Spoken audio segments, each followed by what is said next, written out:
dalian mo ini, day, eh. Ay, hoo, gali, day. Siyang akon anak, si Dixie. Dixie, amo ini si Inday Dalia. Hello, Ma'am Dalia. Ay, may anak ka gali nga dalaga ng tasing? Ay, hoo. Ginbuligan niya ako sa pagdala sining akon labada. Ay, oo gali ng tasing. Bayaran ko na ikaw Maghulat ka lang sa makadali ha. Nay, may bana na si Ma'am Dalia, Nay?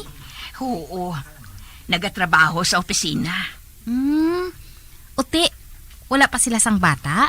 Wala pa bago pa lang sila makasal mo. Amo gali? Kagwapa sa iya, Nay, no? Ay, oo. Kag-abi mo, manggaranon ina siya. Manggaranon? Uti, nga nagamantinir lang siya diri sa apartment, how? Amo lang inang masarangan sa bana niya mo. Kay balo ka, hindi maluyag ang amay ni Riden, nga siya ang pamanahon. Pero gintuman giniya ang gusto. Kani, diri sila naga-star Amo gali, Nay?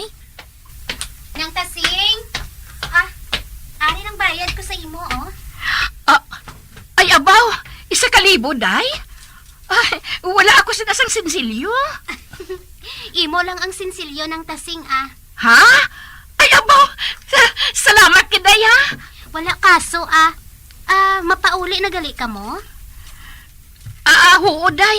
Ati, salamat gid ng tasing, ha, Dixie? You're welcome, Ma'am, Day, amo na kami? Amo na kami, Ma'am. Sige. Uy, ato ho, may nakita ako nga sikad. Masakay kita, kay nakapoy nagit ako. Okay, Nay, tawgon ko. Sikad!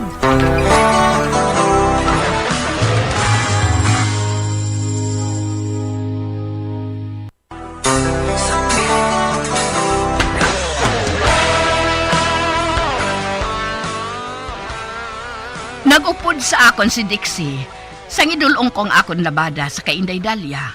Kag didto, ginpakilala ko si Dixie kay Inday Dalia. Sa pagpadayon ko pagid. Ay, yatis nga. Hindi ako makatulog, haw? Hindi ba dula sa akong pinsar si Dalia? Kagwapa gid sa iya, ya? Labi na gid kun magyuhom siya. Kanami sang iya nga dimple sa iya pisngi. Uy, nga subong ko pa lang siya makita, man. To hindi gid ko mahimos, Kagwapa gid sa iya. Ay, kinahanglan. Makita ko siya liwat. Kinahanglan gid.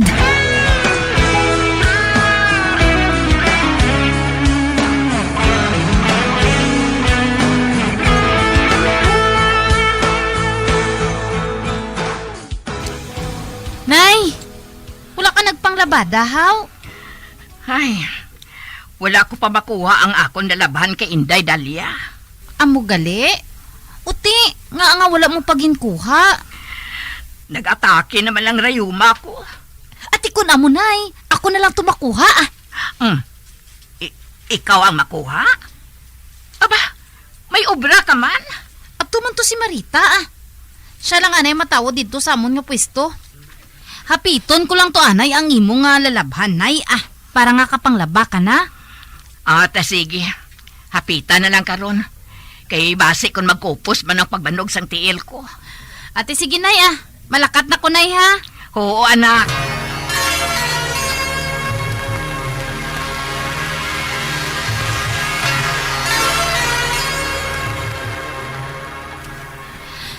Good morning, Ma'am Dalia.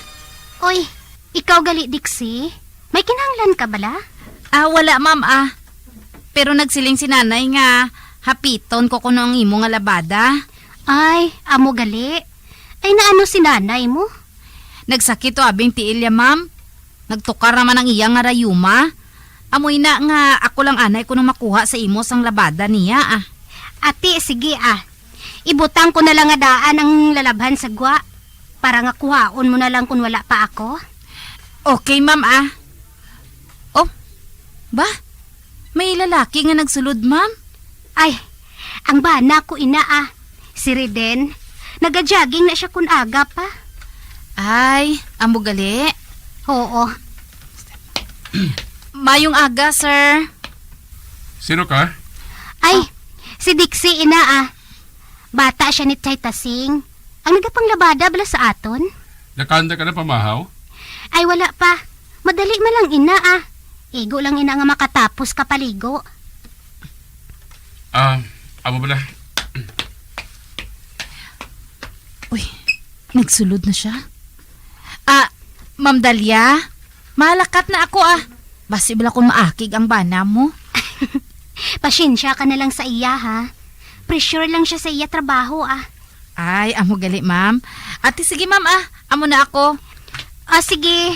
Bye. Kagwapo man gid isang bana ni Dalia ba? Ugaling, kasuplado.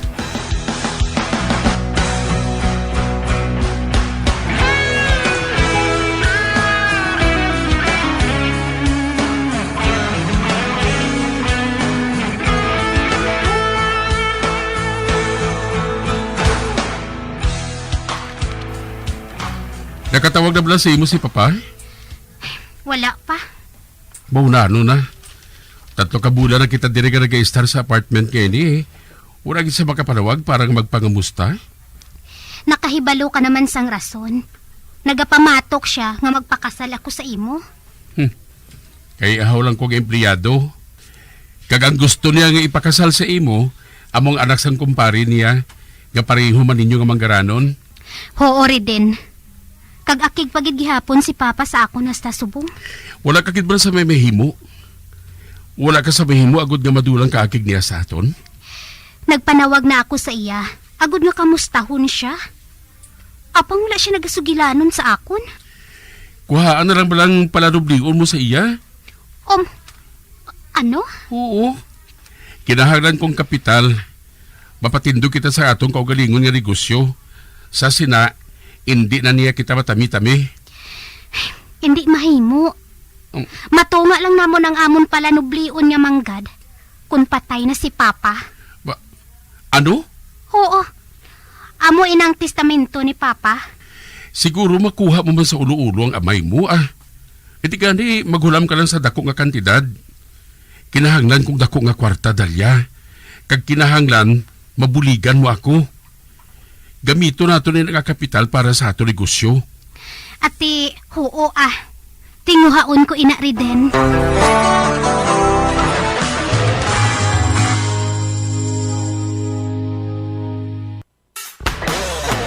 Bilang ko sa dagat na apoy, di makahinga sa init na dumadaloy. Ialay mo ang bagong pag-asa sa tulad kong nasadlak sa pagkakasala. Magabiyan sundagin ninyo sa pagpamati ang mga kasugpunsang sulat ni aton man ginatagan sang kabuhi diri sa atong platuntunan, Provincial J. Kag kami diri sa gihapon wala gid nagakalipat sa pagpangagda sa inyo. Gakun kabuman may kasaysayan, ipadala lang diri sa atong palatuntunan, Provincial J, DYWB, Bombo Radio, Bandalagan, Siyudad Sang Bacolod. Sa direksyon ni Melvin Gatuslao.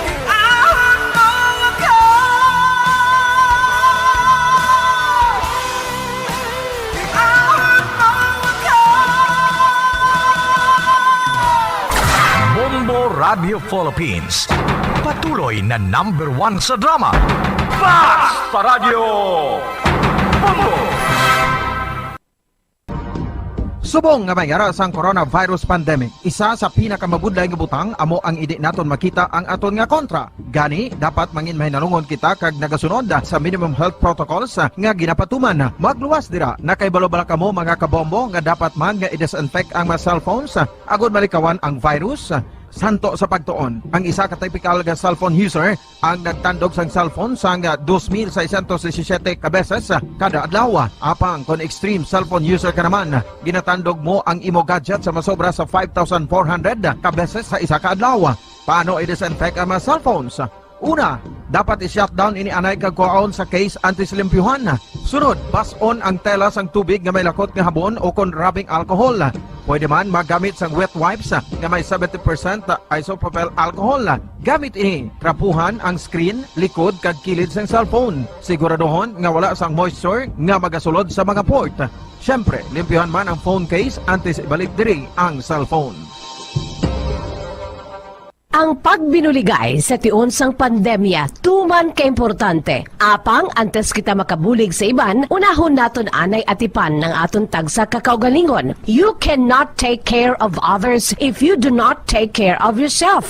Base sa World Health Organization o WHO, na sa tiun karon sang pandemic, madamo ang ginaigo sang stress. Pila sa masanag nga mga emotional symptoms nga maangot sa stress ginakipansang pagbatsyag sang kahadlok, pagkasubo, kag kaakig. Sa bahin sang physical symptoms, nagabatsyag sang pagkasakit sang ulo, may kabudlayan sa pagtulog kapag kaon. Sa bahin sang behavioral symptoms, nagakadulaan na sang gana o kon motibasyon sa pagtrabaho. Nagataas ang pag-usa sang alcohol o kon drugs, kag wala na nagatambong sa mga ginapakigbahinan sa nga religious, spiritual practices. Magod sini, iyari ang pila ka mga panugyan sang WHO agud nga makalikaw kita sa stress. Lingawon ang kaugalingon, pinaagi sa paghimo sa mga aktibidad nga imo gina-enjoy kag ginakaluyagan, kaangay sang pagbasa, pagkulokanta, pagsaot, pagluto, gardening, kag iban pa. Mag-exercise physically every day, magtulog sang temprano or getting enough sleep, eat well, kag ang pinakaimportante sa tanan, magpangamuyo. Mga kabombo, yari si Monsignor Felix Pasquin sang Our Lady of Candles Parish Capitol Heights sa iya imbitasyon sa pag-upod sa Santos nga Misa live sa Bombo Radio. Sa aton mga kabombo, tungod sang pandemic COVID-19, ang aton nga mga tumuluo, labi na gid ang mga senior citizens kag ang mga kabataan nga alangon pa. Pangabay nga hindi mag-intra sa pagtinipon-tipon. Kag isa na dira amo ang pagkadto naton sa simbahan sa pagsimba. Apang kamo makasimba gihapon, makapasalamat ka makadayaw sa Dios, kag makapangamuyo. Pinaagi sa aton Santos nga Misa online sa Bombo Radio Bacolod. Nga aton ginahiwat kada alas 6:30 sang aga. Ini sa liwat ang inyo alagad, Monsignor Felix P. Pasquin, nga padayon nga nagaagda sa inyo. Sa pag-upod sa aton Santos nga Misa, sa online sang Bombo Radio, kada Domingo alas 6:30 sing aga. Madamo gid nga salamat. Yari ang importante nga pahanumdom nga dapat sundon. Magsuksok gid sang face mask, santo sa no mask, no entry policy. Maghugas sang kamot kag magamit sang alcohol o kon alcohol-based sanitizer sa pag-disinfect. Likawan ang pagtandog sa mata, ilong kag baba. Magsunod sa physical distancing para malikawan ang paglaptas ng mikrobyo o kung anuman nga sa isang virus. Samtang nagsugod na ang tigululan, madamo sa aton ang nanamian sining season. Malamig ang panahon kag makasuksok kita sang aton paborito nga jacket. Apang mayara man ini sang mga risgo, partikular na ang pagduging sang mga balatian, dala sang virus kag bakterya. Yari ang mga simple nga tips kag precautions nga dapat naton dumdumon agod makapabilin nga healthy subong nga tig-ululan. Maghanda sang kagamitan para sa sini nga season. Halimbawa amo ang payong kag raincoat. Maghanda man sang waterproof nga sapatos o kun botas kung ikaw masami nga nagalakat agod hindi mahulom ang imo tiil sa tubig ulan. Hindi magkalipat nga magpaligo matapos kung ikaw ang makapahulom o kung mabasa sang tubig ulan. Makabulig ini agod mabalik sa normal ang temperatura sang imo lawas. Maghalong sa imo ginainom nga tubig. Tandaan nga masami makuha ang waterborne diseases sa tion sang tig-ululan. Maghalong sa mga contaminated nga tubig, ilabi na gid sa mga ilimnon nga imo mabakal sa higad sang dalan. Mas maayo nga magdala ka sang imo kaugalingon nga tubig, purified man o kung sterilized. Masami nga tinlui ang imo palibot, tandaan nga ang wala nagailig nga tubig amo ang ginaitlugan sang lamok nga mahimo magdala sang makamamatay nga balatian kaangay sang dengue fever. Ulaa ang tubig nga imo makit-an sa mga tray, pet water bowls, inflatable pools, decorative urns o kon anuman nga ginatiniran sang tubig sa inyo balay. Likawi ang pag-ubog sa baha, ilabi na ko nagatiniil ka lang. Oo, masadya ang magtiniil kag maglusong sa tubig, apang tandaan, dari mo mahimo makuha ang leptospirosis, isa ka bacterial disease nga nagalap na bangod sang baha nga mayara sang ihi kag iban pa nga bodily fluids sa mga sapat kaangay sang ido kag ilaga. Ipabilin nga matinlo ang imo kamot, tandaan man nga ang sipon kag gilanat ang nagaduging sa tion sang tigululan. Agod mabuligan mo ang imo kaugalingon kag ang iban nga tao, tinloi ang imo kamot kag maggamit sang hand sanitizer. Himua nga isa ka habit ang paghugas sang kamot kag tiil kung mag-abot ka sa balay, ilabi na gid kung nag-ubog ka sa tubig baha.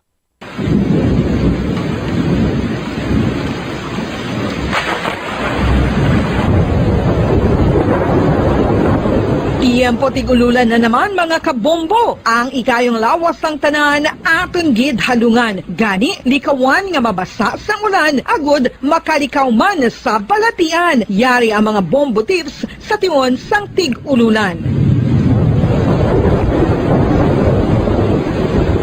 Masami nga magdalagid sang payong. Kung wala sang payong, magdala sa mga butang nga sarang makaprotekta sa imo kung maabdan sang ulan, kaangay sang raincoat ukon jackets. Likawan ang trangkaso o kung anuman nga pamalatian nga nagaguluwa sa tion sang tigululan pagi sa pagpabilin nga hindi mabasa sang ulan. Magdala sang extra towel o kung tuwalya kag mga bayo bilang ilislan agud madasig nga magmalak in kaso gid man nga mabasa sang ulan. Magpabilin sa mga lugar nga may atop o kung sarang mapasilungan samtang nagahulat sang salakyan. Likawan man nga mag-ubog sa tubig baha, ilabi na kung ikaw ang may pila sa tiil o kung din man nga bahin sang lawas. Ang ihi kag iban pa nga body fluids gikan sa mga infected nga sapat mahimo magtugas sang leptospirosis. Ang pag-angkon sang leptospirosis delikado o kung makamamatay. Sarang ini makatugas sang kidney damage, meningitis, liver failure, respiratory distress, kag ang pinakamalala, ang kamatayon. Kung hindi malikawan nga mag-ubog sa tubig baha, magsuksok sang butas. Mga kabombo,